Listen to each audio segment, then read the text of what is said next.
Students एक बार फिर स्वागत आप सभी का आपके अपने YouTube channel smart study classes पर।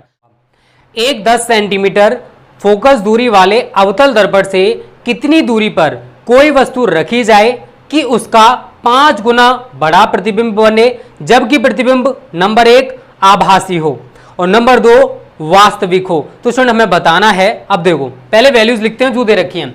10 सेंटीमीटर फोकस दूरी अवतल दर्पण, तो अवतल दर्पण की फोकस दूरी कैसी होती है? नेगेटिव। कितनी दे रखी है? 10, तो -10 सेंटीमीटर। उसके बाद कह रहा है दर्पण से कितनी दूरी पर कोई वस्तु रखी जाए, तो हमें u का मान निकालना है।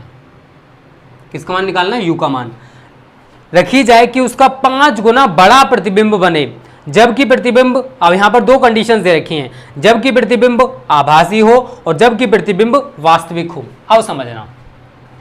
अब स्टूडेंट देखो अगर अवतल दर्पण है तो अवतल दर्पण में क्या होता है? देखो ये हमारा अवतल दर्पण है।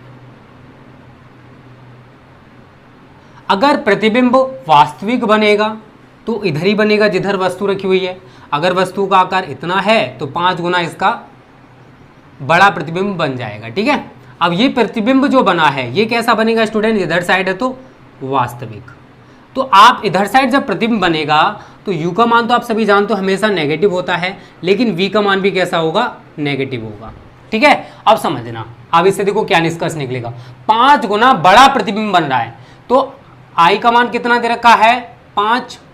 किसका बन रहा है? वस्तु का। तो ऐसे भी लिख सकते हो या फिर आप क्या लिख सकते हो इसको, या I/O बराबर 5। समझ में आया मैंने कैसे लिखा है? देखो उसने बोला है कि जो प्रतिबिंब बन रहा है वो वस्तु का 5 गुना बड़ा है। अगर वस्तु हम कहें, देखो वस्तु को हम किससे लेते हैं? O से। तो ये जो प्रतिबिंब है वस्तु का 5 गुना हो गया, वस्तु से 5 गुना बड़ा प्रतिबिंब है। तो हम इसको कुछ इस टाइप से लिखें तो शायद किसी को कोई भी दिक्कत नहीं होगी। आप सभी ने यार एक सूत्र जरूर पढ़ा होगा, m बराबर, एक तो पढ़ा होगा I/O और एक पढ़ा होगा m बराबर -V/U। पढ़ा है सभी ने, कोई भी दिक्कत नहीं होगी। ये दोनों वैल्यूज आप ऊपर लगा दो, मतलब mm के दोनों मान हैं। आप चाहते तो इसे इक्वेशन नंबर फर्स्ट और इसे आप सेकंड बना सकते हो। तो यहाँ लिखोगे समीकरण 1 व 2 से। ठीक है। तो क्या लिखोगे? I/O बराबर -V/U। I/O की जगह हम कितना लगा सकते हैं? 5 बराबर -V/U। अब हमको निकालना क्या है स्टूडेंट? हमें निकालना है u का मान। क्या निकालना है? u का मान। तो अब क्या करोगे? क्रॉस मल्टीपल मारोगे तो v बराबर -5u निकल के आ जाएगा। क्या निकल के आया? -5u। इतना समझ में आया मैंने क्या किया है? कुछ नहीं स्टूडेंट, तो सवाल में उसने बोला है। अब ये जो हम कर रहे हैं स्टूडेंट, यहाँ पर आप फर्स्ट पॉइंट डाल लेना। प्रतिबिंब पहली कंडीशन इसने मानी है नंबर 1 आभासी और दूसरी इसने कंडीशन मानी है नंबर 2 वास्तविक। तो अभी हम जो कर रहे हैं स्टूडेंट ये क्या है? हमारी वास्तविक प्रतिबिंब के लिए कर रहे हैं। किसके लिए कर रहे हैं? वास्तविक प्रतिबिंब के लिए। ठीक है। तो ये जो हमने किया है पूरा का पूरा ये वास्तविक के लिए किया है, क्योंकि वास्तविक में ये इधर ही प्रतिबिंब बनेगा। और सेकंड में हम करेंगे आभासी के लिए। अब उसके लिए क्या होगा वो मैं बता दूंगा। अब आप सभी ने दर्पण का सूत्र जरूर पढ़ा होगा, तो यहां लिखोगे दर्पण के सूत्र से। तो दर्पण का क्या सूत्र होता है? 1/f बराबर 1/v प्लस 1/u। आप सभी ने पढ़ रखा होगा दर्पण का सूत्र। ठीक है। अब v का मान आप कितना लगाओगे? -5u और f का मान आपको कितना दे रखा है? देखो जरा, -10। तो लिखोगे -1/10 बराबर -5u।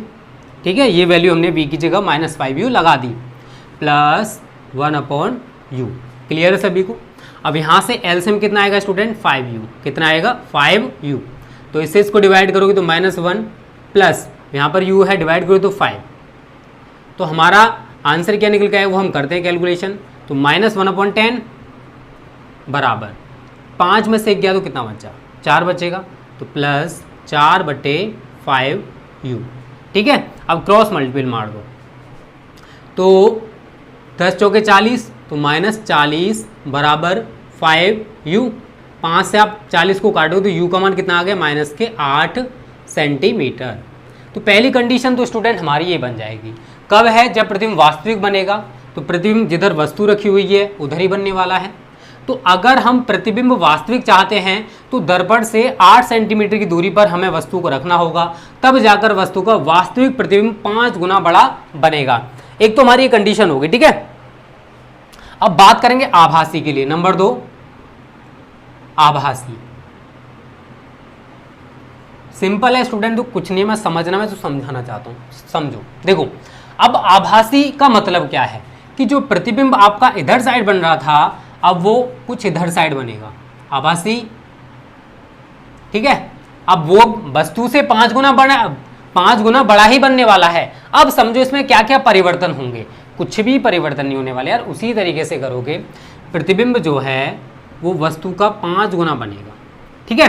तो I/O बराबर 5, इतना क्लियर है। M बराबर आप सभी जानते हो माइनस के V/U होता है। अब यहां से दोनों वैल्यूज कर सकते हो। देखो इसको चलो मैं थोड़ा सा लिख दे रहा हूं, आपसे मैंने एक और सूत्र पढ़ा होगा, M बराबर I/O, ठीक है। अब इन दोनों को सॉल्व करोगे तो क्या आएगा, I/O बराबर माइनस V/U। समझना अब यहां से चेंज होने वाला है। I/O की जगह तो मैं 5 लगा सकता हूं, चलेगा, ठीक है। बराबर अगर प्रतिबिंब आभासी है, अगर प्रतिबिंब आभासी है तो स्टूडेंट एक चीज बताओ, V का मान तो हम कैसा लगाएंगे, पॉजिटिव। V का मान कैसा होगा, पॉजिटिव। आप ये चीजें यहां पर भी कर सकते हो। अगर प्रतिबिंब हमारा वास्तविक था तो V का मान नेगेटिव, U का मान नेगेटिव, माइनस से माइनस कैंसिल, माइनस में ही वैल्यू रही। बट अगर हम कह रहे हैं कि प्रतिबिंब आभासी बनेगा, आभासी कब बनेगा, जब प्रतिबिंब इधर साइड बनेगा, मतलब दर्पण के दूसरी साइड बनेगा, दर्पण के पीछे बनेगा। अब इधर साइड बन रहा है तो चिन्ह परिपाटी के अनुसार जो V का मान है ये वाला, ये कैसा होगा, पॉजिटिव होगा। कैसा होगा, पॉजिटिव। तो आप क्या करोगे, हम माइनस रहने दोगे, प्लस V। और U का मान कैसा आएगा स्टूडेंट, U इधर ही रहेगा, तो U का मान कैसा आएगा, नेगेटिव ही रहेगा, ठीक है। तो माइनस माइनस क्या आएगा, प्लस। तो यहां पर लिख सकते हो 5 = V/U या V बराबर 5U। अगर मैं चाहता तो V का मान डायरेक्ट पॉजिटिव उठा के रख सकता था, यहां पर नेगेटिव रहेगा V का मान, क्यों, क्योंकि प्रतिबिंब वास्तविक था। इधर साइड क्यों रहेगा पॉजिटिव, क्योंकि प्रतिबिंब आभासी कह रहा है। अब कुछ नहीं करना है, दर्पण का आपको सूत्र लगाना है इस तरीके से। तो मैं यहां पर थोड़ा सा आपको करके बता देता हूं। यहां लिखोगे दर्पण के सूत्र से। देखो छोटी छोटी चीजें समझोगे तो कोई भी दिक्कत नहीं होगी। तो 1/F बराबर 1/V प्लस 1/U, ठीक है। F की जगह वही माइनस 1/10 बराबर V की जगह कितना लगाओगे, 5U, तो 1/5U प्लस 1/U। अब देखो कैलकुलेशन आप करना जानते हो, हाई स्कूल में पढ़ रहे हो, केवल आपको इसकी कैलकुलेशन करनी है और मुझे U का मान कमेंट करके बताना कि U का मान आप सभी का क्या निकल के आया है।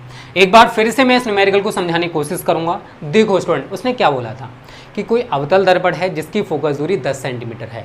अवतल दर्पण की फोकस दूरी हमेशा नेगेटिव होती है, तो F का मान मैंने नेगेटिव लगा दिया। अब U का मान हमें निकालना था। अब वो कह रहा है कि प्रतिबिंब हमें 5 गुना बड़ा बनाना है, उसके लिए 2 कंडीशंस उसने दे दी। एक, प्रतिबिंब वास्तविक बने, दूसरी प्रतिबिंब आभासी बने। अगर वास्तविक बनाएंगे तो प्रतिबिंब उधर ही बनेगा जिधर वस्तु रखी हुई है। तो इधर साइड की सभी दूरियां कैसी होती है, नेगेटिव। तो U का मान भी नेगेटिव और V का मान भी नेगेटिव। समझो, प्रतिबिंब वस्तु का 5 गुना बड़ा बनेगा, तो I बराबर आप 5O लिख सकते हो। यहां पर वास्तविक है तो I/O बराबर मैंने 5 कर दिया। आप सभी ने एक सूत्र पढ़ा है, M बराबर I/O, और एक और पढ़ा है M बराबर माइनस V/U। दोनों को बराबर करोगे तो I/O बराबर माइनस V/U। I/O की जगह हम 5 लगा सकते हैं, माइनस V/U। तो क्रॉस मल्टीपल करोगे तो V का मान माइनस 5U निकल के आ जाएगा। अब दर्पण का सूत्र आप सभी ने पढ़ रखा है, 1/F बराबर 1/V प्लस 1/U। बस कैलकुलेशन करोगे, एक आंसर आपका यहां से निकल के आएगा। फिर उसने दूसरी कंडीशन बोली है कि प्रतिबिंब अगर आभासी बनेगा तो हमें वस्तु को दर्पण से कितनी दूरी पर रखना पड़ेगा। अगर हमें 5 गुना बड़ा आभासी प्रतिबिंब बनाना है तो उसके लिए हमने सेम फंडा अपनाया, कोई चेंज नहीं किया यार। I बराबर 5O, प्रतिबिंब वस्तु का 5 गुना बड़ा बना। I/O बराबर 5, तो M बराबर I/O और M बराबर माइनस V/U। इन दोनों को जब आप सॉल्व करोगे तो ये निकल के आएगा। मैंने सारी वैल्यूज लगा दी। अगर प्रतिबिंब आभासी है तो V का मान पॉजिटिव होगा, क्योंकि इधर साइड की सभी दूरियां पॉजिटिव होती है। तो V की जगह हमने पॉजिटिव लगा दिया, और U तो यार हमेशा नेगेटिव रहेगा, तो minus U। Plus minus minus, देखो प्लस माइनस माइनस रहेगा और माइनस माइनस क्या हो जाएगा, प्लस। तो V का मान आपका क्या निकल के आया, प्लस 5U। v का मान पॉजिटिव ही तो आएगा क्योंकि प्रतिबिंब उधर साइड बन रहा है। फिर आपने दर्पण का सूत्र पढ़ रखा है 1/f बराबर 1/v प्लस 1/u। इसकी आप कैलकुलेशन करोगे और u का मान आसानी से निकाल लोगे। तो इस तरीके से स्टूडेंट आज का हमारा जो नवा न्यूमेरिकल है वो कंप्लीट हो गया। वैसे पहला है और वैसे मैं जो करा रहा हूँ उसमें नवा न्यूमेरिकल हमारा कंप्लीट हो चुका है। तो स्क्रीनशॉट ले लो जल्दी से। चलो इसको मिटाते हैं। अब बात करते हैं आज के अगले न्यूमेरिकल की। देखो सारे ही अच्छे अच्छे न्यूमेरिकल्स मैं आपको कराऊंगा, टेंशन ना लो यार, हर टाइप का न्यूमेरिकल आपको करा दिया जाएगा, ठीक है। चलो 10वां न्यूमेरिकल क्या कह रहा है पढ़ लेते हैं एक बार पहले। इसमें कह रहा है कि एक उत्तल दर्पण से, एक उत्तल दर्पण, ठीक है, ये उत्तल दर्पण वाला न्यूमेरिकल है। एक उत्तल दर्पण 20 सेंटीमीटर वक्रता त्रिज्या वाला है। मतलब जो उत्तल दर्पण है उसकी वक्रता त्रिज्या कितनी है 20 सेंटीमीटर। चलो होगी बातें। तो उसके बाद कह रहा है इसके सामने कोई वस्तु रखी जाती है, ठीक है, उत्तल दर्पण के सामने कोई वस्तु रख दी, उसका प्रतिबिंब वस्तु के आधे आकार का बनता है। वस्तु तथा प्रतिबिंब की स्थिति ज्ञात कीजिए। अब समझो,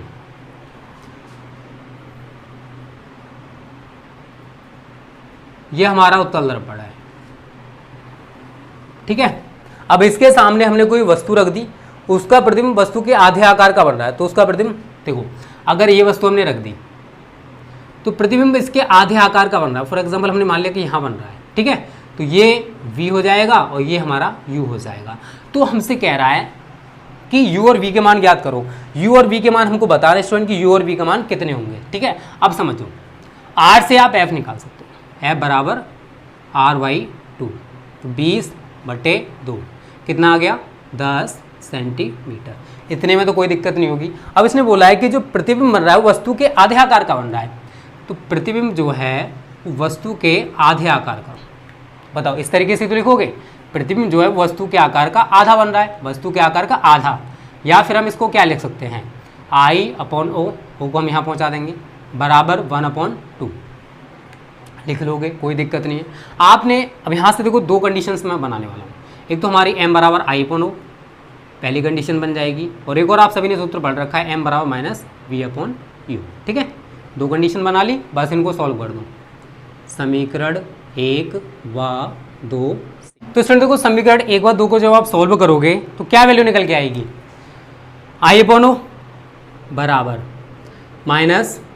-v/u, ठीक है, यही तो आया। अब I/O की जगह आप क्या लगा सकते हो 1/2। तो आप आगे जब सॉल्व करोगे 1/2 बराबर -v/u। अब एक चीज यहां पर समझना, देखो u भी इधर ही साइड है, v भी इधर ही साइड है, तो माइनस माइनस ये तो प्लस ही रहेंगे, ठीक है, कोई दिक्कत नहीं है। तो हमारा देखो 1/2 बराबर -v/u। समझना, v का मान हम नेगेटिव लगाएंगे यहाँ पर, u का मान भी नेगेटिव रहेगा, क्योंकि प्रतिबिंब जिधर वस्तु जिधर रखी हुई उधर ही प्रतिबिंब बन रहा है, ठीक है। तो आगे सॉल्व करोगे तो v बराबर या u बराबर कर लो, ठीक है, u बराबर क्या निकल के आएगा -2v। u बराबर क्या निकल गया -2v। इसे आप इक्वेशन नंबर 3 बना दो। इतना आ रहा है ना समझ, मैंने क्या किया है, कुछ नहीं करना, बस इन दोनों को बराबर किया, u की जगह हमने क्या निकाल लिया -2v क्रॉस मल्टीपल करके। अब आप सभी दर्पण का सूत्र जानते हो, तो लिखोगे दर्पण के सूत्र से 1/f बराबर 1/v प्लस 1/u।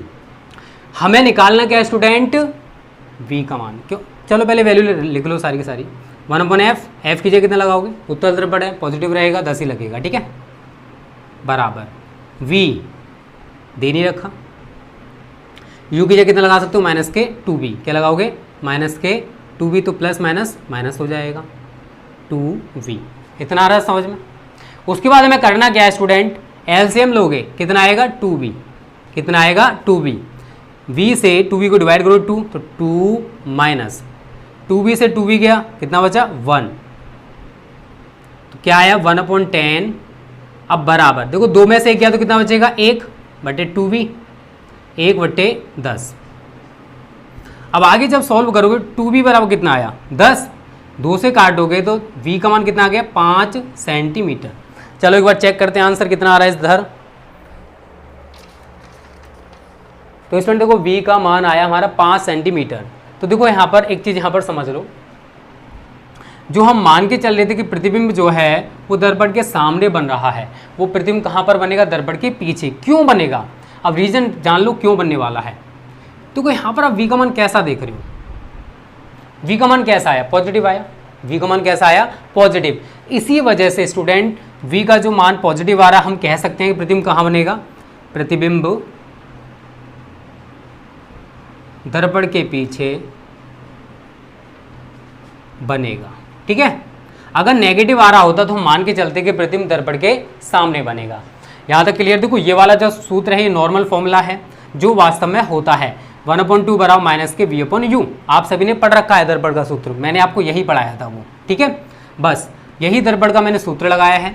ठीक है, रेखीय आवर्धन में आप सभी ने पढ़ रखा होगा, प्रतिबिंब की लंबाई बट्टे वस्तु की लंबाई के अनुपात को रेखीय आवर्धन कहते हैं। एक और जो हम आगे सॉल्व करते हैं तो m बराबर माइनस के v/u हमारा सूत्र निकल के आता है। ठीक है, तो इस तरीके से स्टूडेंट हमारा जो सेकंड न्यूमेरिकल है या फिर कह सकते हो कि जो 10वां न्यूमेरिकल है वो कंप्लीट हो चुका है। तो जल्दी से स्क्रीनशॉट ले लो, फिर आगे बात करते हैं अगले न्यूमेरिकल की। इसको मिटा देते हैं, न्यूमेरिकल नंबर 11, क्योंकि आज देखो बड़े बड़े न्यूमेरिकल्स हैं थोड़े से और दिनों की अपेक्षा। तो इसमें कह रहा है कि एक वस्तु अवतल दर्पण से 15 सेंटीमीटर की दूरी पर रखी है, इसका प्रतिबिंब वस्तु की ओर 20 सेंटीमीटर की दूरी पर बनता है। तो पहले वैल्यू लिखूंगा, अवतल दर्पण है तो f बराबर माइनस के 15 सेंटीमीटर, प्रतिबिंब दर्पण के उधर ही बन रहा है जिधर वस्तु रखी हुई है, तो v बराबर कितना हो जाएगा? माइनस के 30 सेंटीमीटर। v का मान कितना हो जाएगा? Minus 30 centimetre. अब आगे कह रहा है यदि वस्तु 8 सेंटीमीटर की दूरी पर रहे तो प्रतिबिंब का स्थान क्या होगा? हमें प्रतिबिंब का स्थान बताना है कि प्रतिबिंब का स्थान क्या होने वाला है। तो स्टूडेंट यहाँ पर समझने की कोशिश करना है इसने क्या कहा है। देखो पहली कंडीशन में कह रहा है अवतल दर्पण से 15 सेंटीमीटर की दूरी पर रखी गई है। ठीक है ना, सॉरी ये u दे रखा है ना कि अवतल दर्पण की। अब समझना, पहले स्टूडेंट हम यहाँ से f का मान निकाल सकते हैं। किसका मान निकाल सकते हैं? f, क्योंकि हमें दर्पण से वस्तु की दूरी दे रखी है और दर्पण से प्रतिबिंब की दूरी दे रखी है, तो आप f का मान निकाल सकते हो। 1/f बराबर 1/v प्लस 1/u, यही तो होता है दर्पण का सूत्र। सारी वैल्यू लगाओ, v की जगह -30 प्लस माइनस माइनस हो जाएगा 1/15। एलसीएम कितना आएगा? 30। 30 से 30 को डिवाइड करोगे तो -1, 15 दूनी 30 तो -1/f बराबर -1 -2 -3 हो गया बटे 30। 3 से 30 को काटोगे 10 बार कट गया, तो f का मान ऐसे करके देखोगे तो कितना आएगा? माइनस के 10 सेंटीमीटर। अब उसके बाद देखो आगे उसने क्या बोला है। आगे कह रहा है कि यदि वस्तु 8 सेंटीमीटर की दूरी पर रहे तो प्रतिबिंब की स्थिति हमें बतानी कि प्रतिबिंब कहाँ पर बनेगा, कि प्रतिबिंब का स्थान कहाँ होगा। ठीक है, अब देखो यहाँ पर इस सेकंड कंडीशन है, u बराबर 8 सेंटीमीटर बोला है। u बराबर कितना बोला है? 8 सेंटीमीटर उसने बोला है। अब इस कंडीशन में f का मान निकालना है। तो यार कुछ नहीं करना है, दर्पण का सूत्र लगा दो, कैलकुलेशन करना आप सभी जानते हो। 1/f बराबर 1/v प्लस 1/u। क्या निकालना है? v, तो u को इधर ले आओ, तो 1/v बराबर 1/f माइनस 1/u। f की जगह कितना लगाओगे? -10 माइनस माइनस क्या हो जाएगा? प्लस 1/8। 8 और 10 का एलसीएम कितना आएगा स्टूडेंट? देखो 10 है, यहाँ पर 8 है, 40 कितना आएगा? 40। 10 से 40 को डिवाइड करोगे 4 बार तो -4 प्लस 8 से 40 को डिवाइड करोगे 5 बार तो यहाँ पर 5। 1/v बराबर -4 प्लस 5 तो +1 बचेगा अपॉन 40, तो v का मान कितना आ गया? Plus 40 centimetre. तो इस कंडीशन में जो प्रतिबिंब बन रहा है स्टूडेंट वो दर्पण के पीछे बनेगा। ये हमारा अवतल दर्पण है, तो दूसरी वाली कंडीशन में प्रतिबिंब किधर बनेगा? दर्पण के ध्रुव से 40 सेंटीमीटर की दूरी पर, दर्पण के पीछे। तो लिख सकते हो प्रतिबिंब दर्पण के पीछे, दर्पण के ध्रुव से 40 सेंटीमीटर की दूरी पर बनेगा। तो इस तरीके से स्टूडेंट हमारा जो 11वां न्यूमेरिकल है ये भी कंप्लीट हो जाएगा। ठीक है, इतना ही आंसर आ रहा है। तो ये 3 इंपॉर्टेंट न्यूमेरिकल्स हैं स्टूडेंट।